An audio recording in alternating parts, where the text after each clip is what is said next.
Hello, everybody, and welcome back to another episode of Microsoft Flight Simulator. And in this episode, we are checking out the latest Cessna 172 improvement mod. This improvement mod really takes the default Cessna 172 and brings it darn near to real-world pilots' operational handbook standards. So stick around, guys. Make sure, if you guys can, that you join us at Flight Sim Expo 2023. That's right, Overkill Simulations is going to be present this year, guys, at the Lone Star Museum in Houston, Texas. If you guys are interested in joining us there, be sure to check down the description below. There is a coupon code that can save you guys a bit of money using my personal reference to get you there. Again, that'll save you a bit of cash in your Flight Sim Expo 2023 experience. This is going to be June 23rd through the 25th of 2023. Again, in Houston, Texas, at the Lone Star Flight Museum. I went a few years ago in Las Vegas, and they are an absolute great time. There's some very, very informative and educational seminars to help better your flight simming experience, as well as a ton of developers of both hardware and software that you guys actually get to try out, essentially a try before you buy experience, as well as talking with the developers themselves and finding out what the products are all about. So again, guys, it's going to be Flight Sim Expo 2023 in Houston, Texas. I hope to see you guys all there.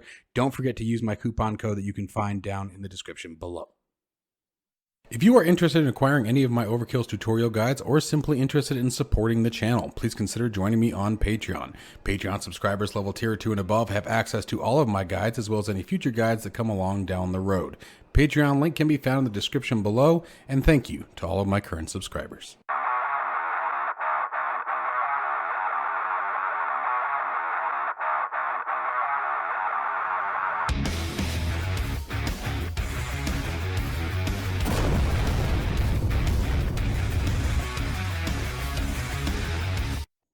All right, guys, so right out of the gate, again, this is an improvement mod that improves upon the default Cessna 172. I believe it works for both versions, but I know that most of the improvements are done with the G1000 version. For the default Cessna 172, is that's the one that comes with all versions of the flight simulator, so that would make sense. Now, he does everything from improving the features and available content to the aircraft, as well as the flight model and engine performance and things like that. So what he's really done is taken this aircraft and turned it into something that's far better than what you would find, again, in the default configuration. So let's go ahead and we're going to start walking through some things. Now, if I remember correctly, maybe not. Maybe I'm losing my mind. I thought there was a checklist that he had added to this, but I could be losing my brain. I'm kind of a bonehead when it comes to these kind of things. So I do believe there is one here. And I believe this is what we're looking for first. So let's go ahead and start walking through some of these. Let's make sure our park and brake is set. Ignition is set to off. Avionics and bus switches are all off. Battery switches off. Primary flight display would be considered on once we turn on our battery. There it is. PFD coming to life. Fuel quantity indicators. Let's go ahead and take a peek and see what fuel is looking like today. Looks like about 15 gallons in left and right tank. And I believe it also has state saving, and that's about where I left it on the previous flight, which should be fine today. We're just going to go up, do a quick touch and go, sort of get an idea on which of these aircraft is really better. And the reason why I'm doing this, guys, is I'm hoping that by the end of this year that things are finally in a position. It's heading that way. Cross your fingers. And no small part thanks to you guys. Things are looking the way where I think I can finally start going for my private pilot's license. So that's sort of sparking, if you will, this interest in starting to fly more by the checklist and things like that. So okay, so let's see here. Low fuel annunciators are off. They are indeed. Oil pressure annunciator is on. You can see it flashing there as well. Low vacuum is also on. Avionics bus 1, let's go ahead and flip that to on. Or excuse me, avionics bus 2, I'm sorry. Oh no. Listening for the fan. I do hear it.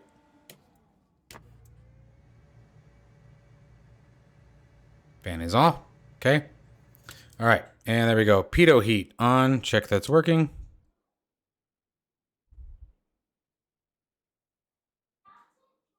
The only thing I think of, you'd have to walk outside and actually verify the pitot heat was actually working.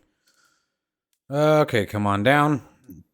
Elevator trim or a master battery switch. Let's see here. Where were we? Oh, low voltage annunciator. Make sure that is on. It is indeed.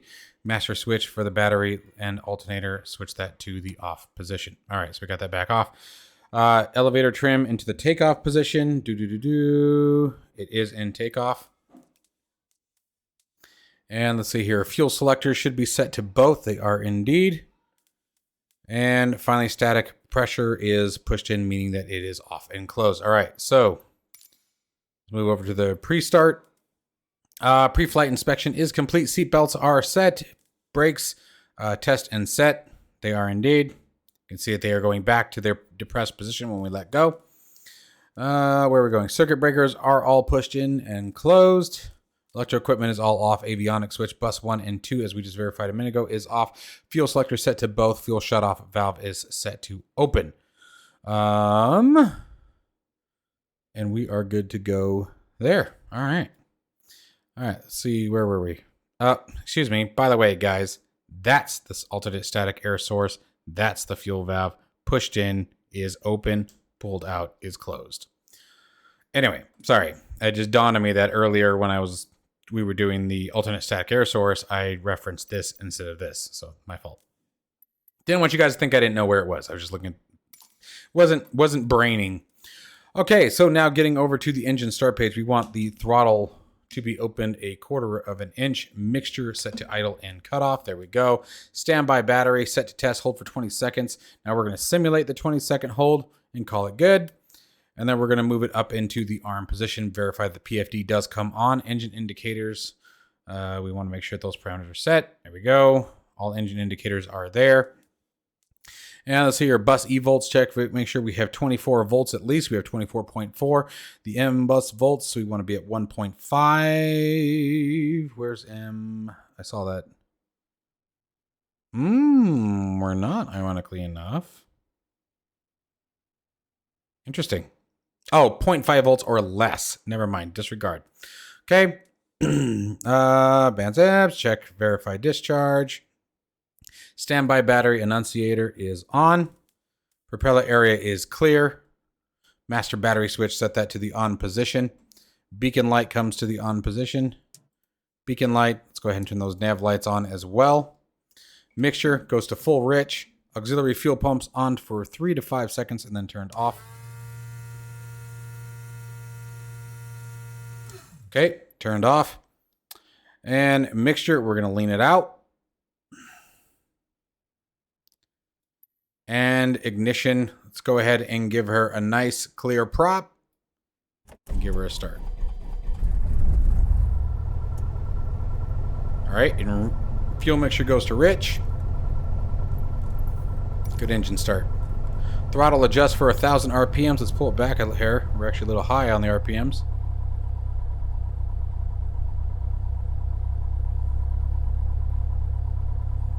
There we go, right about there.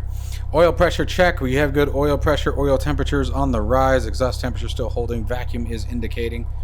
All right, and low volts annunciator is still on. Did I miss something? Oil pressure, amps, flaps, avionics. Did it tell us to turn the alternator on? I thought I went through everything step by step. Let's go back one page. Because that would explain why the low volts is on. Oh, alt and battery. Oh, that's my fault. That's what I get. All right, let's come back.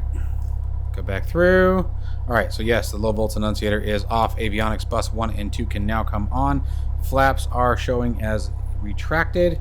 Go ahead and bring the MFD to life. Let's set our barometric pressure. Simulating ATIS has been acquired. And moving over to the taxi position. Now and we do have the run up available. So we're gonna go ahead and flip that taxi light on now.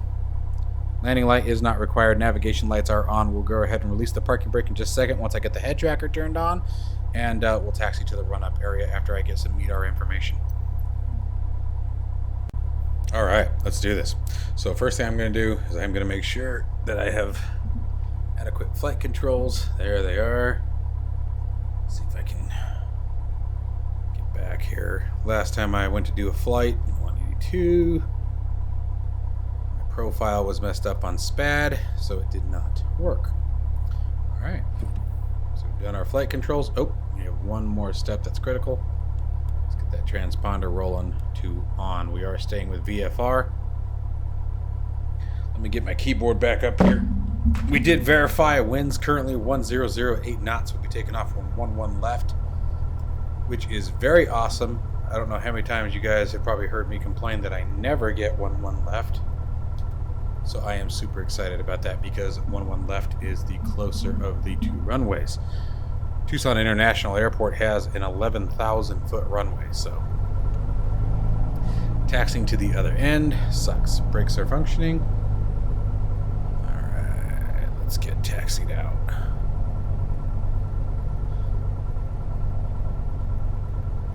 So it's funny, I actually did a review of the 182 first, the Cessna 182 from Carinata. And one of the things that I was complaining about was the view of the window. In order to see out the window, you're way down like this, so you can't see above the dash, and you can sort of see the window like this. Where in the 172, they've obviously done the view significantly better. Because I can sit right where my head should be and still see what the heck is going on outside the window.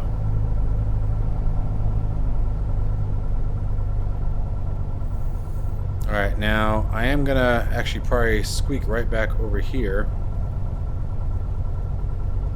Got a lot of left torque going on here. Let's just squeak it right over here. And we'll do a run up. Then we'll taxi back out. Alright, let's get through our run up procedures and then we'll get her airborne. So let's see here. Run up. Here we go. Alright, parking brake is set. Pilot and passenger seatbelt set. Seatbelt set. Doors are checked. Flight controls free and correct. We did that. Flight instruments checked. So we have no reds, no X's. Everything is working correctly. Altimeter is set. Standby altimeter is also set. Altitude select. We're not going to worry about that. We're not worried about that one. Where are we? Standby flight instruments. Fuel quantity indicators. Mixture is set to full rich. Fuel selector is on both. Autopilot engage. I'm not going to worry. Oh, never mind. I know why they're doing that. Alright, so there's the autopilot engage. And move the controls against the autopilot.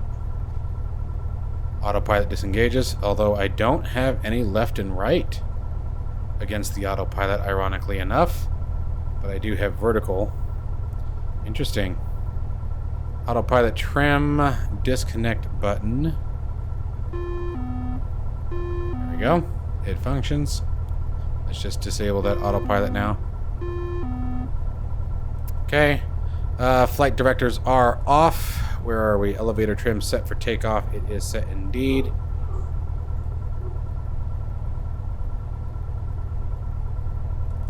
Throttle set up to 1800 RPMs. Alright, sorry about the little hiccup there. The dogs were going nuts and I couldn't figure out why.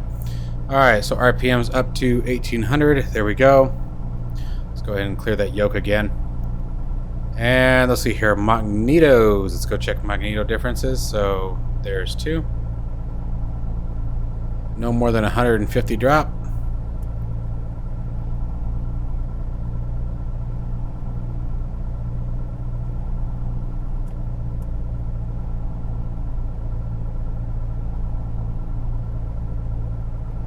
Magnetos are good.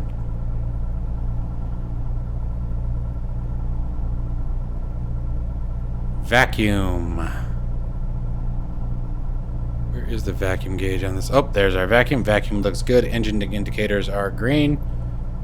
Amp meter. Where's our amp meter? We have this one here, but I thought we had a... I thought there was an analog amp meter too. Maybe not. For some reason I thought there was. Am I losing my mind? I mean, it would make perfect sense, don't get me wrong. Okay. Amp meters are still good. Annunciators, none. Engine idle, 6 to 650.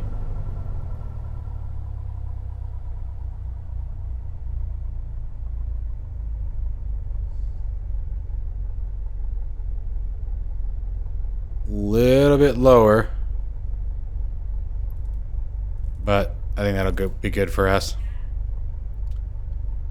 Alright, comm frequencies, nav frequencies, transponder is set. We need to make sure we set to altimeter. Nav source is set. Cabin power 12 volt switch is off. Flaps are 0 to 10 degrees. We're going to be taking off with 0 flaps today. Cabin windows are closed. Parking brake release. We are ready for takeoff. Flaps 0 to 10 degrees. Throttle 2300 RPMs. Mixture set to full rich. Lift nose wheel at 55 knots. Initial climb 70 to 80 knots. Flaps up above 300 feet. All right, let's go ahead and do this. So pop that guy and release.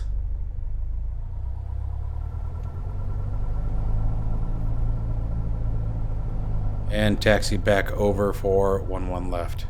I'm going to bring it right back around so we don't encroach on the taxiway unnecessarily. We're just going to basically go right back the way we came in. Probably not the way I should have done that. I always have trouble determining where I do my run-ups. You do it at the parking if there isn't a run-up ramp, or where? How do you identify a run-up ramp? I mean, I'm going to be completely honest, as a noob here, I'm not positive. So, is what it is, I guess. Alright, as we approach the runway, we're going to go ahead and go strobe lights on, landing lights on. Shouldn't need pitot heat today. It's a nice warm day. It's actually a very warm day today. Alright, and let's go ahead and stop her here. Altimeter, or transponder to altitude, excuse me. Make sure the runway is clear. Runway is clear. Let's go ahead and taxi out.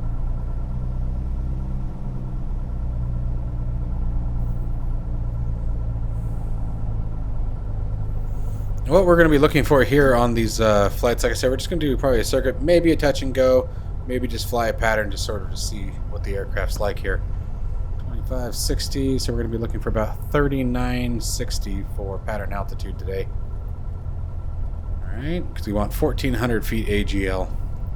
Alright, and let's push it. So we're looking for just how does the aircraft behave? Does it fly like a real plane? Are the performance numbers on point? Left yaw is really strong, or left torque I should say. Airspeed alive. Maintaining center line. There's 40 knots. Looking for 55, remember. There's 55 on the numbers here. Slowly rotating. Coming off the rudder pedals. Letting her climb out, looking for 70 to 80 knots on the climb out speed.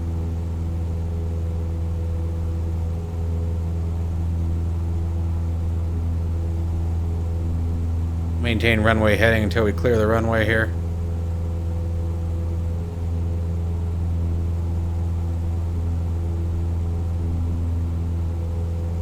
Pulling back for 2300 RPMs.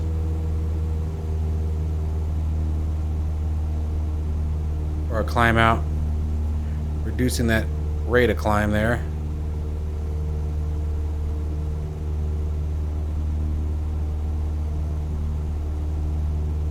Start setting that mixture to our altitude here, pulling the mixture back a bit.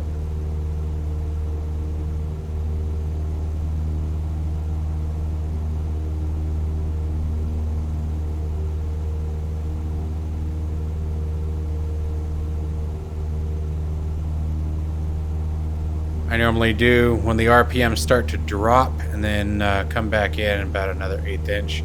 And I find that tends to be really good. And I supposed to go by cylinder head temperature, but I just found this always works well for me. And again, we're looking for 3,900 feet today. We're going to continue on runway heading for a minute.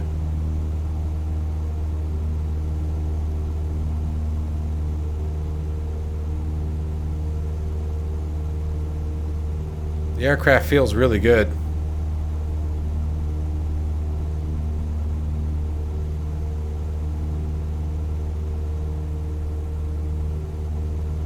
Since we're doing a short circuit here, I'm going to go ahead and reduce our climb speed for about 60 knots on the climb. Altitude's more important to me than speed at the moment.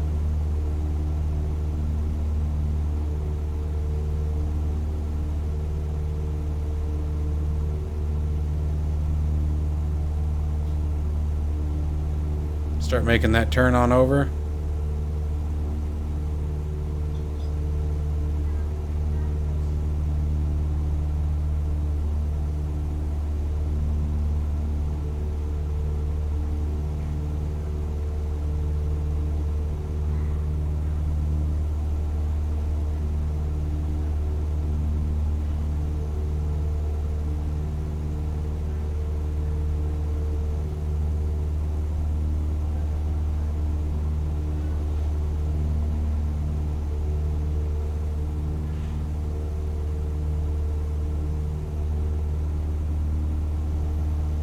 We'll continue towards the boneyard here till we get it to our pattern altitude.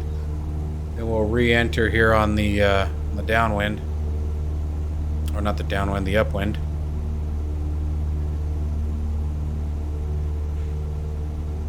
Almost there.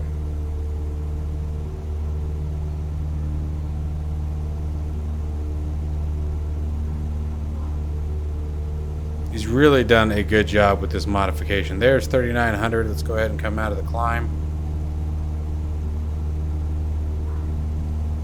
And I'm going to bring our RPMs back to about 2,100. All right. Let's go ahead and come back in.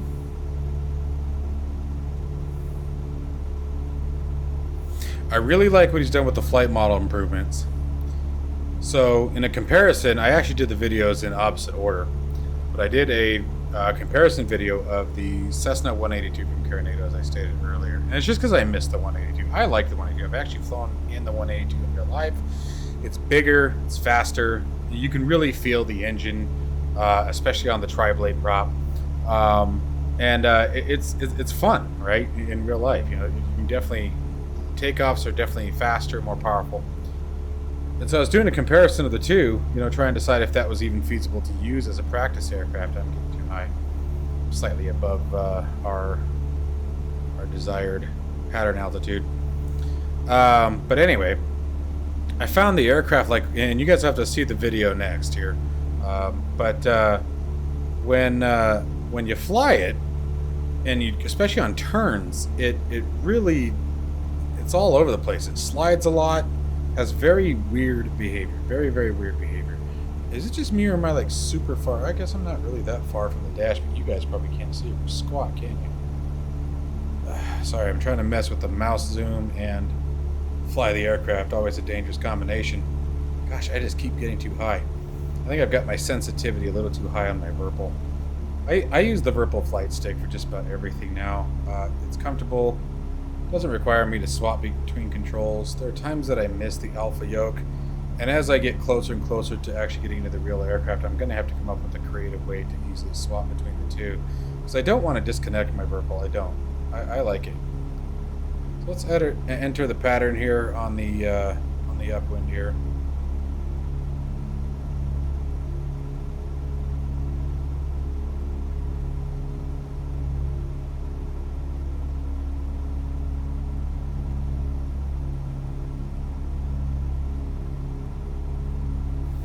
Fly the reciprocal heading of the runway. Should be right about 302. Oh wait, no!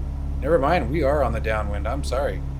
I forgot we're on 11 left. We're not on 29 right today. That's 29 right there, is for those of you who do not know. So we're looking for about 302 degrees for our downwind. Which honestly, I can't remember if they actually fly from this direction or not. I might be approaching this from the wrong way. But I'd have to look at the chart again, and at this point, we're just going to fly it. But I am second guessing myself. It's the problem of how many times I fly just to be goofy. Alright, so let's see here. We're on our downwind. Start pulling our speed back here. Trim for about 70 knots.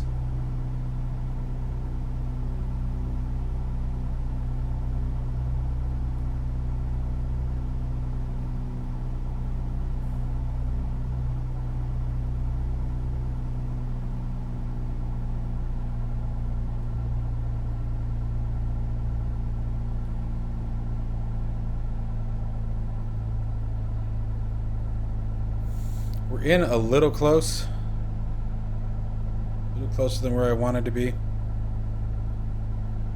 So we're probably going to have to make a pretty tight turn here. I mean, it looks like the runway is right in the middle of the arm. The way I was always taught is you put the runway right in the middle of your upright here, your stabilizer for the wing. And, or the strut, excuse me, wing strut. There we go, that's what I was trying to think of. And the runway position should be about right, assuming you're at your pattern altitude. Pattern altitude for Tucson International is 1,400 feet of AGL. So we're actually, damn it, I just realized it. We're about 100 feet below our pattern altitude. Damn, I'm just having a hard time today. I am having a hard time maintaining altitude in this one. Looking for our 45 degree right about there over our left shoulder. Oh, damn. And now it's turning. And now we'll start turning our base with a nice 3-degree descent. Get some rudder in there to coordinate it. That was the other thing. Rudder coordination in the 182 I found to be just almost impossible to manage. I mean, it was bad.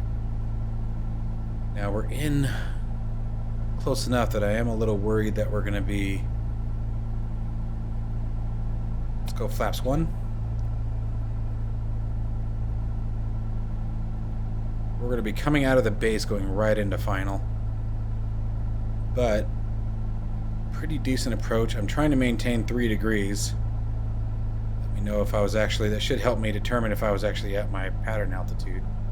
I may be coming in a bit high. Let's go flaps 2.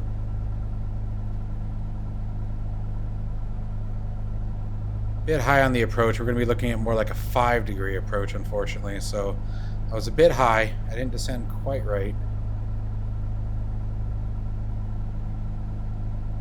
And of course, I'm never a big fan of the G1000.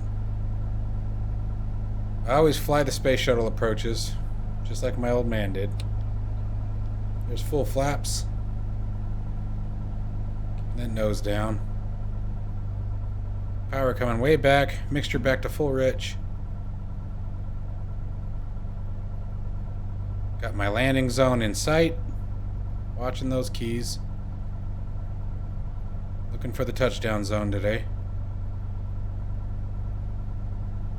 So, steeper than what I was looking for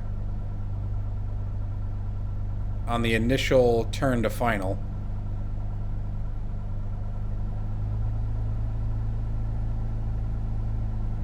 A little slow, feels like.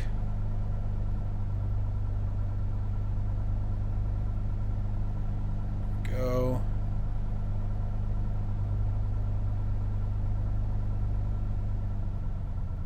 Power at idle. Holding that nose up.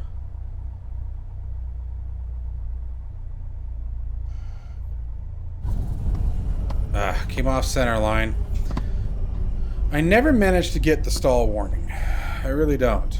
I'm always trying to get that flare right where I get the stall horn.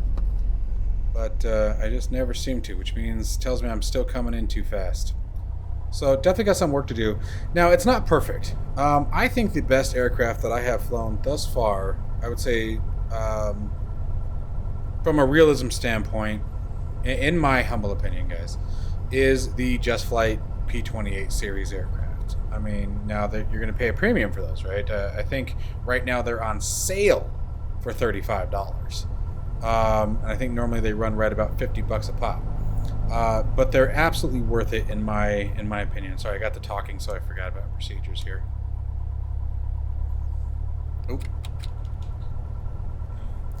But they're definitely fantastic aircraft. Absolutely fantastic. Now, this one is really nice to get you going. It's certainly a heck of a lot better than the default version, and again, in my personal humble opinion, definitely flies much more with a much more realistic feel to me. And I have flown in the Cessna 172 in the past. I've flown the 182. I've flown a Katana.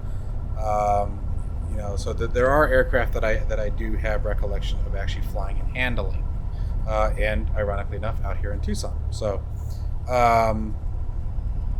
I would have expected with a 10-knot wind, 8-knot wind that we were experiencing here for the Cessna to be a bit more bumpy. I would have expected a bit more fighting the weather than I was. It wasn't that it was non-existent, but I would have liked to have seen that more. Right or left torque seems to be very, very accentuated in this aircraft. I'm having to use a lot of left rudder to maintain center line here. A lot of left rudder. So it's not that it's just a little bit, right? Some of that's going to be natural, but it's quite a bit. So I don't think that that's quite right, but certainly a major improvement over, unfortunately, some of the other developer aircraft. Like I said, and Carinado, I do not want to badmouth them. I still will buy their aircraft. I think they serve a purpose. They're fun. They are low skill level required, if you will. You know, you don't have to be, all gung-ho in order to fly them and enjoy them. If you're looking to just say you're flying in, for example, a 182 and just take it for a spin and have a good time, and you don't really care about the flight model or things like that, you just want to enjoy flying that particular style of aircraft, it's perfect for you. But if you're looking for that realism, that the behaviors that you would expect to see, the further challenge of an aircraft, if you will, I would not recommend that particular aircraft for what I'm looking to do. And what I'm trying to do right now is find an aircraft that's going to be really well done for the aspect of real-world training. Now, we're also going to be, tomorrow, we'll be flying the steam gauge version with the enhancement from, I don't want to say the developer because I'm going to say it wrong. I want to say Blackbird, but I don't think that's right. But you guys know what I'm talking about. There is a steam gauge enhancement. They did one for the G36. They did one for the Cessna 172, where they did all steam gauges and made some massive improvements to the overall behavior and flight model of the aircraft. And so we're going to be messing around with that. I do own those as well. This is just a free mod that I wanted to make sure that I shared with you guys to see what you guys thought of the aircraft. Let's see here, where we at here. Pull that mixture back, let the engine roll back. There she goes. All right, let's turn the engine ignition switch off. Transponder can now go back to standby. And let's see here, what else we got? Beacon light can come off now. Make sure I'm not missing anything. Fuel shut off. I don't know if you can actually shut it off in this one, come to think of it.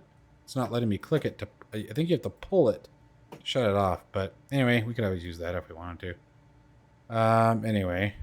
I think other than that, we are good. So it's just time to kill the avionics, electronics, standby battery. All right, and that is our aircraft. Oh, no, can't open the doors in this one. But anyways, let me know what you guys think. What would if you were to be going for your PPL? Maybe you already have your PPL, and you were starting all over again. You wanted to use Microsoft Flight Simulator as a study source because of its VFR capability and using those real-world visual references for your practicing. What aircraft would you start with? What aircraft would you recommend as a trainer? I'd love to hear what you guys think down below. As always, guys, stay safe and healthy, and I will see you guys in the next one.